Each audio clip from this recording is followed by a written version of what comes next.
যেতিয়া পংকীক হত্যা কৰিছিলে ক'ত আছিলে গণতন্ত্ৰ? যেতিয়া জোনমণিক হত্যা কৰিছিলে ক'ত আছিলে গণতন্ত্ৰ? আৰু আমাৰ হাতত যদি পৰিবলৈ হয় তেতিয়া কিন্তু অসম পুলিচে আমাক দোষ দি লাভ নাই। এইটো কথা অসম পুলিচক কৈ দিছো। হিচাপ বৰাবৰ কৰি দিয়া হ'ব। হিচাপ বৰাবৰ আপোনালোকে গণতন্ত্ৰৰ কথা কয়। যেতিয়া পংকীক হত্যা কৰিছিলে ক'ত আছিলে গণতন্ত্ৰ? যেতিয়া জোনমণিক হত্যা কৰিছিলে ক'ত আছিলে গণতন্ত্ৰ? আপোনালোকে গণতন্ত্ৰৰ কথা কৈ কৈ আমাৰ মানুহবোৰ মাৰিব আৰু আমি এটা গোচৰ লগাই দিলে আপোনালোকে NSA লগাই আমাক জেললৈ দিয়ে। এনেকুৱা গোচৰ আগতেও লগাইছো, এতিয়াও লগাম। যেতিয়াই মন যায় তেতিয়াই লগাম। আকৌ কৈ দিছো, নীতিকেশ দাসৰ যদি কোনোবা পৰিয়ালবৰ্গই শুনিও আছে শুনি লওক। আপোনালোকৰ ল'ৰাক জেলৰ পৰা ওলোৱাৰ পিছত ভালকে ৰাখিব। বীৰ লাচিত সেনাৰ হাতত পৰিলে পিঠি বহল কৰি দিয়া হ'ব। পিঠি বহল কৰি দিয়া হ'ব। এইটো কথা ৰাজহুৱাভাৱে ইয়াত ঘোষণা কৰিছো। ধন্যবাদ। জয় অসম। আৰু আমাৰ হাতত যদি পৰিবলৈ হয় তেতিয়া কিন্তু অসম পুলিচে আমাক দোষ দি লাভ নাই। এইটো কথা অসম পুলিচক কৈ দিছো।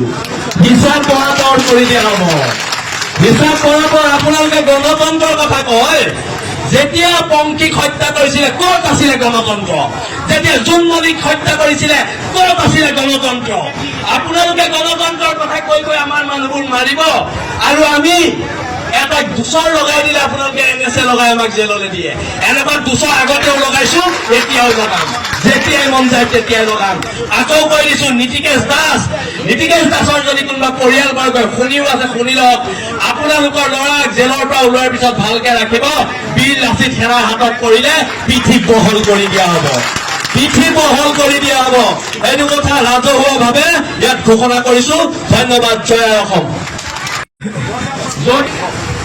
আৰু আমাৰ হাতত যদি পৰিবলৈ হয় তেতিয়া কিন্তু অসম পুলিচে আমাক দোষ দি লাভ নাই। এইটো কথা অসম পুলিচক কৈ দিছো। হিচাপ বৰাবৰ কৰি দিয়া হ'ব। হিচাপ বৰাবৰ আপোনালোকে গণতন্ত্ৰৰ কথা কয়।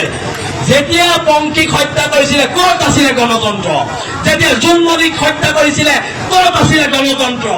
আপোনালোকে গণতন্ত্ৰৰ কথা কৈ কৈ আমাৰ মানুহবোৰ মাৰিব আৰু আমি এটা গোচৰ লগাই দিলে আপোনালোকে NSA লগাই আমাক জেললৈ দিয়ে।